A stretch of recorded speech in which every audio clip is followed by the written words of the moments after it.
IPL 2025 आज से शुरू होने वाला है। जबरदस्त टूर्नामेंट होने को है। ईडन गार्डन्स में खेला जाएगा पहला मुकाबला और दोनों टीमें बराबर मैच है, आरसीबी और केकेआर। दिलचस्प बात यह है कि आरसीबी और केकेआर के बीच में ही आईपीएल का पहला सबसे पहला मुकाबला हुआ था 2008 में, पर वो मुकाबला हुआ था चिन्नास्वामी स्टेडियम बेंगलुरु में। आज का मुकाबला जो है वो कोलकाता के ऐतिहासिक ईडन गार्डन्स में खेला जाएगा, इसलिए बहुत दिलचस्प होगा देखना कि कैसे होगा ये मुकाबला। और दोनों टीमों को मैंने बड़े गौर से देखा है, जब से बनी है टीमें। एक तरफ है जो केकेआर की टीम डिफेंडिंग चैंपियन, उनके पास सारे उनके अपने पुराने खिलाड़ी मौजूद है, जैसे आंद्रे रसल, सुनील नारायण, वेंकटेश अय्यर जो वाइस कैप्टन है। उसके अलावा वरुण चक्रवर्ती भी होंगे, बहुत ज़्यादा ज़बरदस्त गेंदबाजी की थी पिछले 2 साल में, जिसकी वजह से वो वापस आए थे भारत के टी20 स्क्वाड में और उसके बाद वनडे टीम में भी प्रवेश हुआ था। उसके अलावा वैभव अरोरा है, जिसको देखने के लिए मैं बहुत इच्छुक हूँ। और उसके अलावा जो है वहाँ पर जो है अगर बात करें तो आपके पास हर्षित राणा है। पर एक गेंदबाज जो मुझे लगता है बहुत इंटरेस्टिंग होगा केकेआर के लिए, वो है स्पेंसर जॉनसन। लेफ्ट आर्म तेज गेंदबाज हैं और मिचेल स्टार्क के लिए लाइक फॉर लाइक रिप्लेसमेंट होंगे वो। I think is a very very good pick वहां पर केकेआर के लिए। रेमनुल्लाह गुरबाज है, क्विंटन डिकॉक, बहुत सारे ऑप्शंस है टॉप ऑफ द ऑर्डर में। पर आई थिंक ये मुझे देखना है कि किस तरह से अजिंक्य रहाणे फिट होते हैं इस लाइनअप में, बिकॉज मुझे पता नहीं चल रहा है उनको कप्तान कैसे बना दिया आपने। आपका कप्तानी अगर आपको पता नहीं है, श्योर नहीं है कि वो खेलेंगे नहीं खेलेंगे, ऐसे में आप कैसे बना सकते हो किसी को कप्तान? मैं तो इस बात के लिए बिल्कुल तैयार नहीं था, पर चलिए उनका फैसला है, वो जानते हैं बेहतर। दूसरी तरफ अगर आप रॉयल चैलेंजर्स बेंगलुरु को देखें, उनके पास भी नया कप्तान है। उनका कप्तान रजत पाटीदार है, पर उनके पास विराट कोहली है, वो टॉप ऑफ द ऑर्डर में होंगे।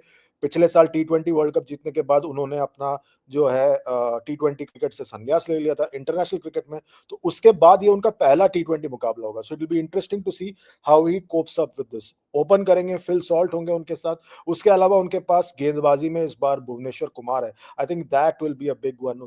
और I think they have some interesting bowlers at there and, जिसको वो बड़े गौर से they will be very keen to like pick them this साल। एंड उसके अलावा उनके पास जॉश हेजलवुड भी है, यश दयाल है, कृणाल पांड्या ऑलराउंडर है।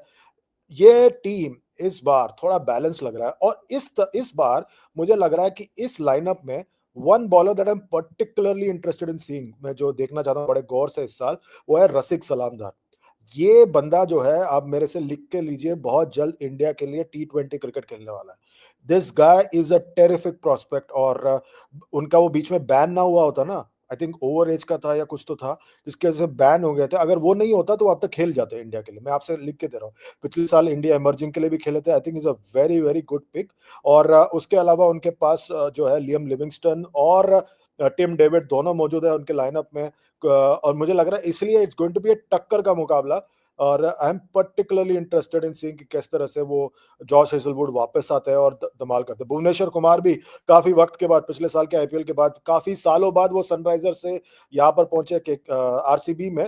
तो वो कैसा कोप अप करते हैं इस नई टीम के साथ, वो भी देखना दिलचस्प होगा। एक बुरी बात अगर आज के लिए है, वो है बारिश।